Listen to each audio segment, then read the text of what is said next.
Assalamualaikum warahmatullahi wabarakatuh. Apa kabar anak-anak milenial? Berjumpa lagi kita di Kali TV.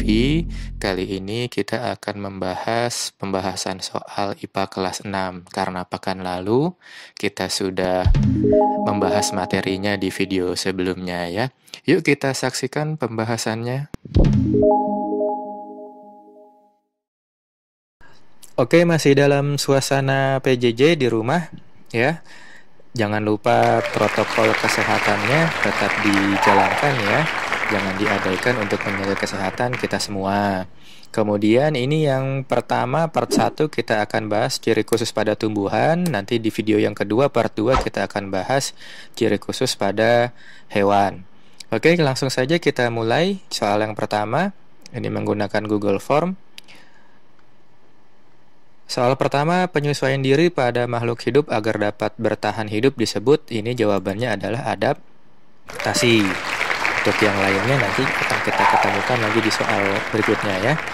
Yang selanjutnya, tumbuhan berikut yang tidak termasuk xerofit. Nah, xerofit ini cirinya adalah hidup di daerah kering, tandus, atau di daerah gurun pasir gitu kan. Kalau untuk jawabannya, kita harus lihat dulu tanaman-tanamannya. Ini kaktus. Ya, ini kaktus, kemudian yang ini adalah kurma ya, jenis palem-paleman, kemudian yang bawah ini adalah lidah buaya, kemudian yang ini adalah cendana. Jadi jawabannya yang cendana ini ya, ini bunganya. Kemudian kita lanjutkan lagi soal selanjutnya, tumbuhan berikut yang tidak termasuk hygrofit. Hygrofit itu cirinya adalah hutan hujan tropis ya, tempatnya lembab gitu kan di dalam hutan seperti itu. Untuk jenis tanamannya dulu kita harus tahu ini contoh tanaman dedalu ya atau jenis semak-semak. Kemudian ini ada contoh gambar lumut. Kemudian yang ini adalah tumbuhan paku ya. Kemudian yang ini adalah pohon kelapa. Berarti yang jawabannya yang bukan adalah yang ini nomor 4 ya, pohon kelapa. Kita lanjutkan lagi. Tumbuhan berikut yang termasuk halofit. Nah, kalau yang tadi hidrofit sudah, xerofit sudah, sekarang halofit. Halofit itu cirinya adalah hidupnya di air asin atau air laut ya. Yang hidup di air laut ini jawabannya ini. Ya, ini namanya pohon bakau di laut ya. Kalau yang ini namanya cemara. Ini namanya tadi sudah tumbuhan paku, yang ini kaktus juga sudah ya. Kita lanjut berikutnya, tumbuhan berikut yang tidak termasuk hidrofit. Oke, kebalikannya dengan yang tadi halofit ya. Kalau hidrofit ini hidupnya di air tawar, ya bisa di danau atau di sungai. Cirinya itu. Jawabannya yang mana? Jawabannya ini, opsi 2. Opsi 2 ini sebenarnya tanaman jati. Ya, tanaman jati itu harusnya adanya di hutan hujan tropis ya, tadi yang hygrofit. Oke, ini contoh tanamannya. Kemudian kalau gambar-gambarnya ini ada yang jenis tanaman kangkung, sayuran. Ini yang di bawah teratai, ini namanya eceng gondok. Udah kelihatan ada airnya ya. Kita lanjutkan lagi, bentuk adaptasi tumbuhan teratai yaitu, nah ini yang paling tepat aja kita jawab, memiliki daun lebar dan tipis serta batang berongga. Satu lagi nih, nanti yang nggak tercantum adalah akar panjang.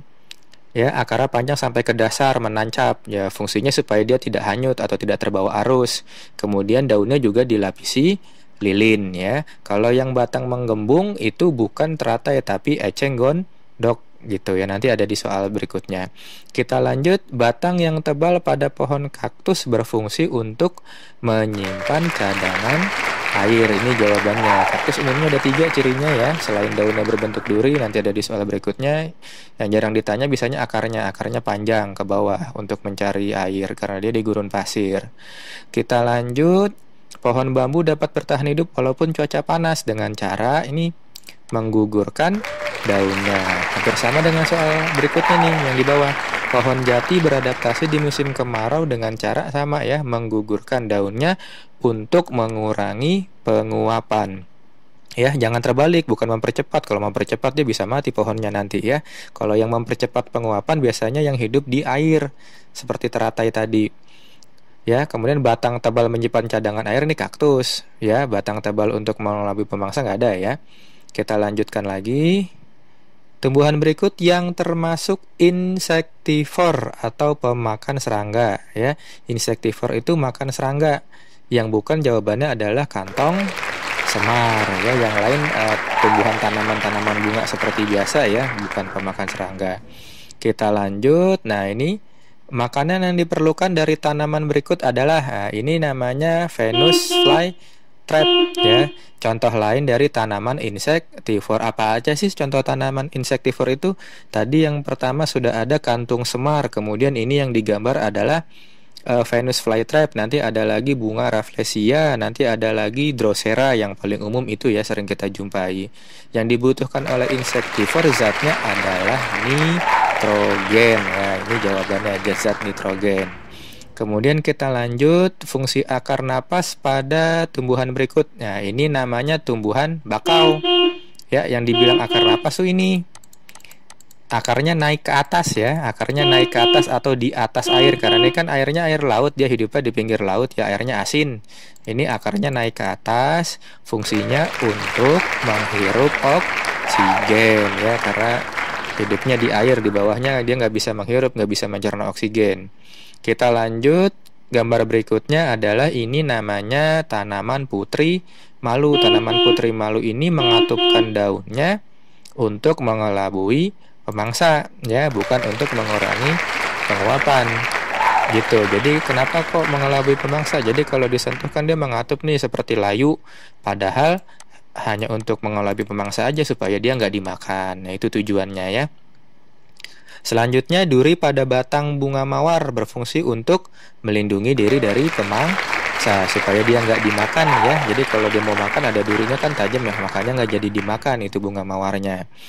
Selanjutnya, tanaman berikut dapat mengapung di atas air karena memiliki, nah ini yang tadi soalnya di atas juga sudah ada, ini namanya eceng gondok ya. Berbeda ya eceng gondok dengan teratai. Kalau teratai akarnya panjang ke bawah sampai menancap, jadi nggak hanyut. Kalau ini dia cuma mengambang aja di atas, jadi kalau nanti terbawa arus ngikut gitu ya. Ini ciri khususnya adalah batang menggembung berisi udara. Ini eceng gondok ya. Kita lanjut, berikutnya adalah, nah ini jenis insektivor juga, mengeluarkan bau busuk. Untuk apa? Dari sini keluar ya bau busuknya nih. Dari sini bau busuknya, ini fungsinya untuk menarik perhatian serangga supaya dia masuk ke sini nanti dimakan gitu ya. Kita lanjut, bunga anggrek memiliki warna yang cerah dan terang. Fungsinya untuk menarik perhatian serangga. Tapi untuk apa menarik perhatiannya? Untuk membantu bukan gitu ya, karena anggrek kan dia hidupnya di tanaman lain ya, nempel seperti itu. Kita lanjut, daun kaktus berbentuk ramping dan runcing yang berguna untuk nih kaktus yang tadi di atas ya. Jadi yang runcing dan tajam itu pada kaktus berupa daun, tujuannya untuk mengurangi penguapan ya. Itu yang kaktus, sudah 2 soal kaktus ya. Kemudian yang terakhir untuk yang part 1 tumbuhan ini soal kemarin di ujian kelas 6 tahun lalu keluar nih. Ya, ini namanya akar gantung pada pohon beringin ya. Yang akar gantungnya yang mana ini? Gantung, maksudnya gantung itu akarnya menjuntai ini. Dari batang yang di atas ini ke bawah ya. Ini semua namanya akar gantung ya. Akar gantung pada beringin ini fungsinya adalah untuk menyerap atau menghirup uap air dan udara atau buat bernapas ya. Sama juga, bukan buat menakut-nakuti walaupun gambarnya serem gitu kan. Nah, ini yang pohon beringin. Untuk yang selanjutnya, ini kan sudah hewan ya. Nanti kita akan temui di part yang kedua. Untuk part satunya sampai di sini dulu ya. Nantikan yang part keduanya. Jangan lupa subscribe-nya dulu ya, like dan komennya juga. Kita ketemu lagi di part yang kedua video berikutnya. Tetap semangat belajar IPA di Khalid TV. Wassalamualaikum warahmatullahi wabarakatuh.